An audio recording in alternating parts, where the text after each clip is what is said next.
Hi everyone, I'm going to be doing some colouring from this book today. This is the Botanical Mandalas by Dominika Stoppa, and she sent me this copy to review, which I did so. I have put a link to my review in the description. And in the book you get a lovely botanical picture with a space on the other side to write. But I thought I would have a go at colouring this. I'm going to zoom in a little bit for you. Just wanted to show you the book. And what I'm going to do is just have a go at some of this quarter of the shape because it just repeats round. I just thought it would be fun so we can try it out, try out the paper, excuse me, and just have a little go at colouring. So I really liked this this flower and the sort of opportunity for shading and things on this one, which is why I picked it. And I think I am going to do it in sort of oranges and red. So I'm decided to use my Bambino colouring crayons just to see how they worked on this paper. Just thought it would be fun. So this is the red. Excuse me, I've got a frog. And what I'm going to do, this is going to be my darkest colour, so I'm just going to start in the areas that I want to be dark. So the bottoms of these petals, where they're near to the centre of the plant, there's going to be some shadow, so we'll make them the darkest colour. And I'm just going to move all around the flower, marking in those darker areas with the red. Now what I'm doing is I'm trying to make it darker nearer to the centre there, and then gently doing less layers to reduce the how dark it is. I'm just going to zoom you in a little bit more, I think might be more useful. So this one's a little odd. I think this one's a sort of twisted petal. So really dark, lots of layers here and then less as we go there. So just going to do the same all the way round. I'm just trying to work out what that is. Is it a petal or is it a gap? I think I'm going to colour it because I think if I left it and did a sort of background through it might look a little odd. So I'm just going to go round and round like this. I hope you can see the whole flower in the view. I think that is okay. I can't see the very top of the screen because there's writing on my camera screen, the things I can adjust. So anyway, hopefully you can see it. So we're just using the same sort of technique through every petal. Now this book is an Amazon printed book, so it's a sort of self-published book which is sort of print on demand by Amazon. So this paper is Amazon's paper that they just use for all their books, so it isn't specific colouring book paper, so it really is quite like copy paper. I've actually got a piece of copy paper behind just to protect the page, and it's quite similar. I feel that this page is slightly whiter. It's definitely white paper. I'm quite used to cream colouring books, which is what the Johanna Basford books that I always use are. So it's a little bit different, but it doesn't really worry me. The thickness of the paper I haven't really noticed either. It's fairly cushioned because I've got a few pages of the book underneath and this piece of paper behind. If you have a desk that has a texture, I would advise, because it's quite a thin book, if you're near the back, put something behind. Some people use a sort of cutting mat, something like that, or you could use another book that you've got. I grab some card or something, anything you've got around you can use. It doesn't really matter what it is as long as it feels comfortable. Just make sure it's really flat. So that can be useful. But I haven't tested this page for pens and things. I'm not confident that it's going to hold up to many, if any, layers of sort of markers. Obviously alcohol markers will bleach through any paper really. They're pretty vicious, aren't they? I don't have any. I probably do actually if Sharpies are them, but I don't use them for colouring. But sort of water-based markers can sometimes be okay. on colouring pages, but I'm not sure on this book, or whether you'd have to be extremely careful on how many layers you use. I'm just trying to quite work out what's going on with this little cluster of petals. I'm just going to put some dark colour at the bottom of each one like this. I think that'll do. Now in here, put a little layer around the edge like this, and we've got this hole in the middle. I'm going to pop a really deep layer of red there. Now I've pressed quite hard there. I'm going to turn over, and there's definitely no indentation on the page. Now that was a horrible ripping type sound, but it wasn't, the page didn't rip. This is the next brightest orange colour. It was just where it got caught on the piece of paper that's behind the page. It didn't rip. It just made that sort of noise. So I'm going to go slightly over the bottom of the red and then take this almost to the tip. This particular crayon is a bit of a casualty. He's got broken. I've actually just sellotaped him back together using the paper on the outside. So he's a bit wibbly wobbly when I colour with him. Now that is the disadvantage of the colouring crayons. Hence why I bought the pencils, which I do really like and may have been a better alternative for this page, but I just, you know, I like to use all of my colouring materials, and I do love the way these blend in the same way the pencils do. But and I thought I wanted something that might be a bit finer for this, because the pencil's quite thick. Although you can sharpen them to a point, they do wear down, but I guess these do as well. So I'm just going through all the petals like I did before in the same way. Now that is the back of one. I'm always a bit unsure as to what to do with the back, whether to make them a different colour or just make them the same. So if it's a leaf, I sometimes do it a slightly grey green, because I notice that some leaves have a sort of grey back, but with petals they tend to be slightly dull on the backs, but the same colour.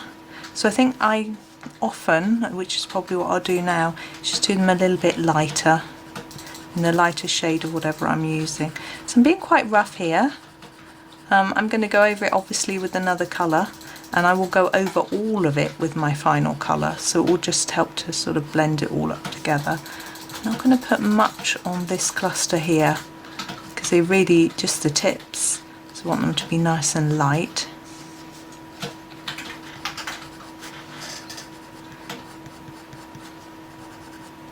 Now it's quite odd doing a book that isn't Johanna Basford.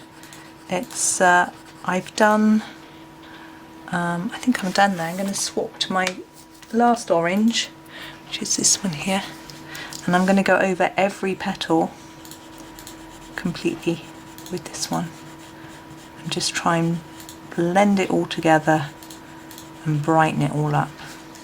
Anyway, yes, I have got one other book that isn't Johanna Basford. I did one picture in it and I wasn't too enthused, but Dominika, who has drawn these pictures, asked me to, if I wanted a copy of this, if I could review it, and I had a look at a flip through of it. There wasn't a full flip through. I didn't realise that she had one on her YouTube channel. I think she does, but it was a sort of, went on to Amazon and they have a few pages, and I had a look and I just really liked the idea of writing your affirmations and things on the opposite side to a picture, and also because it was botanicals, I do like botanical pictures, so I thought it was something that I would be able to have a go at and feel confident with colouring and enjoy, which I am.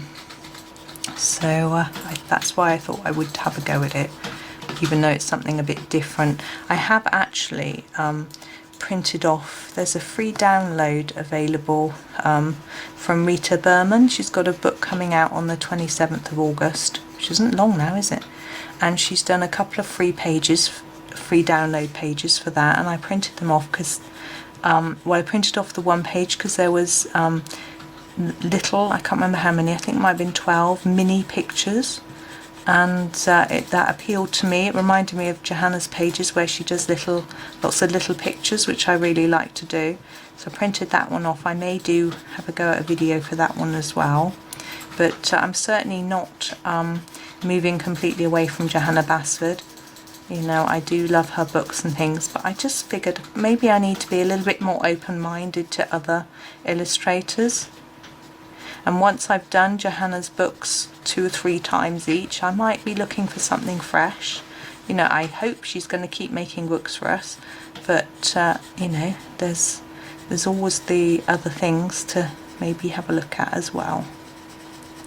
So I thought I would just branch out a little bit. And actually on my Amazon wish list I've got a colouring book, I can't remember who it's by, which is not a Johanna Basford one. And you can see that has smudged a little bit here. That will rub out with an eraser. I've got this Tombow Mono Zero, and it will just erase like it pencil, which is very handy. So I could show you that. Now this for me is done, so I'm going to move on and do these little flowers here, which I think are rather cute. And there's 2 yellows in this set. This is a slightly darker one, you can see it's slightly browny, so I'm going to use that for the centre part of these flowers here. And then I'm going to grab the lighter one. It's quite tricky with these because they haven't got names, but hopefully you get the idea. And do the lighter one on the outside, because I think these look like buttercups, so I think they're rather cute. So there's that one. Now the centres, I think I'm just going to do in the light brown colour. We have here we have 2 shades of brown in the set, a darker and a lighter, so I'll just grab the lighter brown just to make it a bit darker in the middle. There we go. Now we have this very pretty little heart shape. Yeah, you can just about see it in the middle. So I'm just going to grab this pretty pink colour and colour that in. Now I don't know whether that's supposed to be part of the plant really, but anyway, that's how I want to do it. And we have quite a lot of leaves going on, and what I'm going to do is grab my little green. It needs a sharpen. Just find my sharpener. I just use my Staedtler Noris Club sharpener for these, and I'm just going to go over all the leaves in this lighter colour. Look how sharp that goes. Can you see that? It's lovely. I have just put a new blade in my sharpener fairly recently, which helps. So I'm going to do them all in this light green, and then I'm going to go over some parts in a darker one to just add some sort of shadowy look to it. But I'm going to do all the greens the same, and that is partly because we only have 2 shades, and although I can make greens using blues and yellows and browns and all do different colours, I want them all to look similar, just to make it, well really I want the flower to be the star of the page. So if there isn't much else going on with the other objects, then it will stand out more. We do have a butterfly I'm very aware of under my hand here. Oh, it's slightly out of shot to do as well, but we'll get on with these leaves and do those first.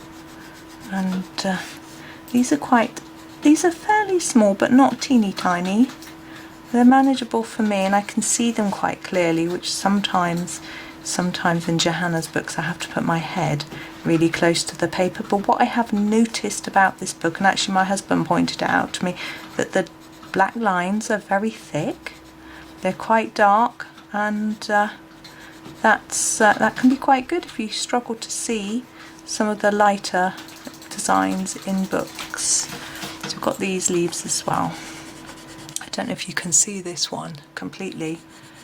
As I say, I can't see what's in shot properly, but I am just... Now, is this a leaf? What do you reckon? I'm going to colour it as a leaf with a little heart on the end. That's a bit strange. I don't know if that's what it's supposed to be at all. But anyway, that's what I'm going to do. And these leaves on this side. Now with these, of course, you can do a background or not.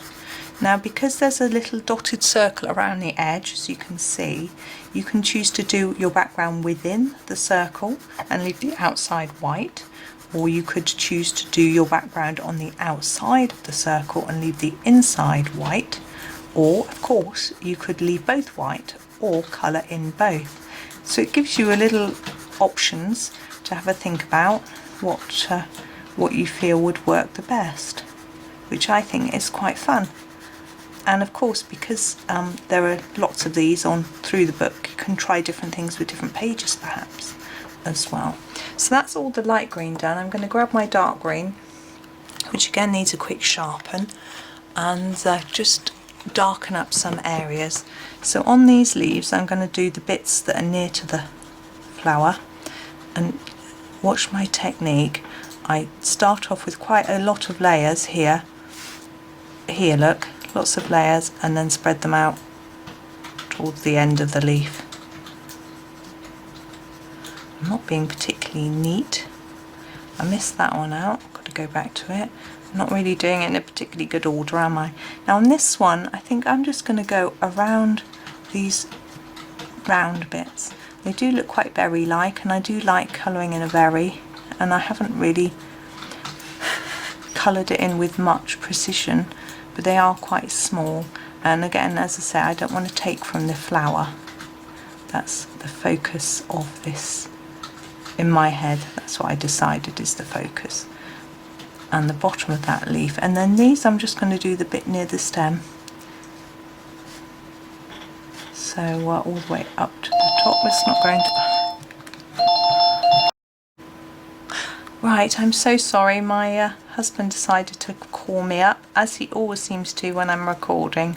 But I'm just going to move straight on and finish that plant. And then do these ones in the same way as we did them around the other side of this plant. Now we've got the two overlapping leaves here, so I'm going to do a little bit of darker piece here. I'm trying to put my arm so I'm not blocking for you. So just a little line up there, nothing too special. This one I think I'm going to do dark on the ends just to make it look a little bit different.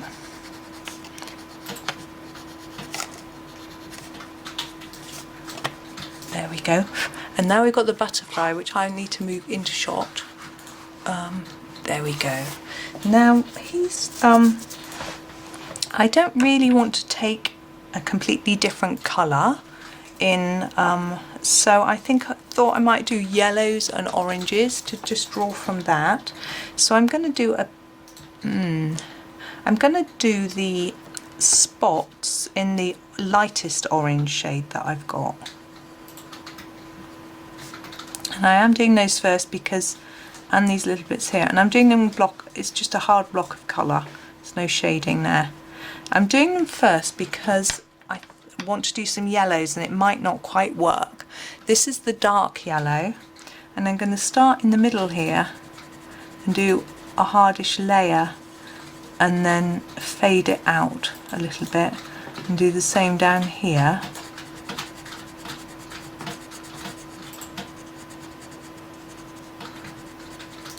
And then take the very light yellow and finish off the rest of it with a slightly lighter shade.